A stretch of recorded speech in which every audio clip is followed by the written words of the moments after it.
Yeah, see, research, as I said, research and development environment and infrastructure in our country has to see a revolution. Okay, we need to be able to spend more. We need to be able to encourage grassroots research and development in our schools and in our colleges. That's not happening. So certainly we can't expect the PhD students to reach those standards of R&D in our labs if they are not used to doing research and development in their younger days. So research and development environment in grassroots, we need to invest in that. We need to invest with money, we need to invest with infrastructure, and we need to invest with capabilities so that ultimately we catch up with the world.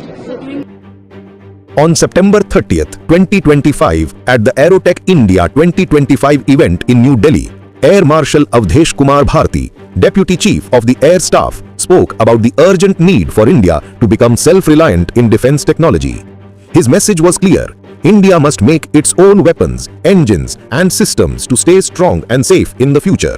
Air Marshal Bharti stressed that even a 99% indigenous content in defense equipment is inadequate if critical components remain import-dependent. He warned that reliance on foreign suppliers for essential parts could jeopardize national security during crisis.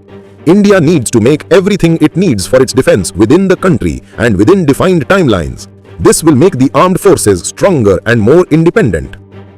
One big goal is to make India's own aircraft engines. Air Marshal Bharti said that the country plans to develop these engines in the next 10 to 12 years. Currently, India depends on other countries for some critical engines which can be costly and risky. Developing engines at home will help the Air Force fly advanced aircraft without depending on anyone else. It will also push India to become a leader in aerospace technology.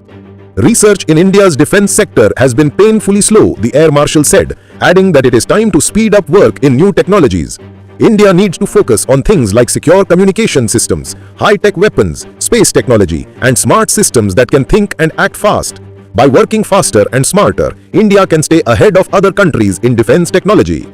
The Air Marshal explained that future wars will not be like the old wars. They will use drones, artificial intelligence, robotics, and advanced sensors together with human soldiers. He said India must be ready with smart systems that can analyze data in real time, communicate securely even in difficult situations, and work across land, air, and space. This will make the Indian Air Force more prepared for modern battles.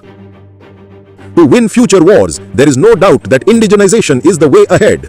Our global partners may not always be able to share niche and critical technology with us. What we need is leapfrogging, which largely will have to be done on our own. While drones are becoming very important, Air Marshal Bharti encouraged companies and startups to think beyond them.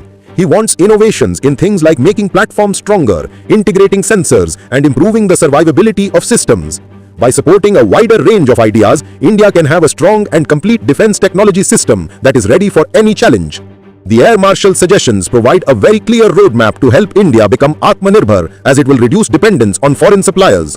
Indigenization will ensure all critical components are made in India, which will in turn eliminate risk of supply chain disruptions and reduce India's vulnerability during times of geopolitical tensions.